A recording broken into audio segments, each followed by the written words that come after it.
Hello বন্ধুরা, সবাই কেমন আছে? আশা করি ভালো আছে। আমিও ভীষণ ভালো আছি। তো দেখো, আমি এখানে রেডি হয়ে গেছি, আমি বরের সাথে একটু বেরোচ্ছি। তো কোথায় যাচ্ছি, কি করতে যাচ্ছি, তোমরা সবাই এই ভিডিওটার মাধ্যমে কিন্তু দেখতে পাবে। তো চলো স্কিপ না করে ভিডিওটা দেখতে থাকো। তো দেখো, আমরা বাড়ির থেকে বেরিয়ে গেছি, মানে কোনো রকমের ছেলে প্রচণ্ড কান্নাকাটি করছিল, ছেলের চোখকে ফাঁকি দিয়ে দুইজনে বুড়ো বুড়ি বেরিয়ে গেছি গন্তব্যের দিকে। তো এটা আমাদের বিরাটনগর বাজার, মানে বাজারের দিকে ঢুকছি। তো সবথেকে ফাঁকা রাস্তা এটাই, মানে এই বিরাটনগর বাজার ঢুকতে হলে মানে অনেক কটা রোড আছে, ঠিক আছে? তো এদিকটা একটু ফাঁকা আছে, তো যাতে তাড়াতাড়ি বাড়ি ফিরতে পারি সেজন্য বর এদিক দিয়েই যাচ্ছে। তো দেখো, আমরা চলে এসেছি আমাদের যেটা দরকার, মানে আমার কটা বিছানার চাদর দরকার। তো সে কারণে আমি কাপড়ের দোকানে চলে এসেছি। সেই দাদা আমাকে কটা বিছানার চাদর দেখাচ্ছে।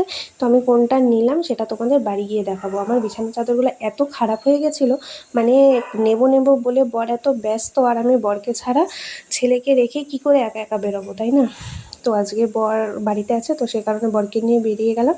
তো এখান থেকে বর আমার জন্য একজোড়া জুতোও নিয়ে নিল। তো এটা দেখো, এটা হলো মশলা ভাঙানোর মিল, মানে ওই জিরে, হলুদ, ধনে গুঁড়ো তো সবাই গোটা গোটা নিয়ে আসে, এখান থেকে ভাঙিয়ে বাড়িতে নিয়ে যাওয়া যায়, মানে অর্গানিক বলতে পারো।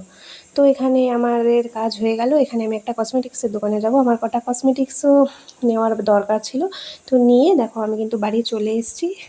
তো তোমাদের সাথে শেয়ার করছি কি কি নিলাম। তো দেখো, আমি কোন কোন বিছানা চাদরগুলো নিলাম তোমাদেরকে দেখাচ্ছি। এই একটা হোয়াইট, ওই একটা, আর লাস্টেরটা আমার বরের পছন্দ। আমার বর একটু মানে এরকম কালার পছন্দ করে, তো বরের পছন্দেরও নিতে হয়, তাই না? তো আমার ফেস ওয়াশ শেষ হয়ে গেছিলো, সেই ফেস ওয়াশ নিলাম, একটা কাজল, তো 4টে পলা, আমার একটা ফেস সিরাম, একটা সানস্ক্রিন, একটা লিপ লাইনার, আর বরের জন্য একটা পারফিউম। তো এই কিনতেই গেছিলাম মোটামুটি। তো আমার জিনিস নেওয়া হয়ে গেছে। জিনিসগুলো কেমন হয়েছে বলো। তো চলো, আজকের মতো টাটা।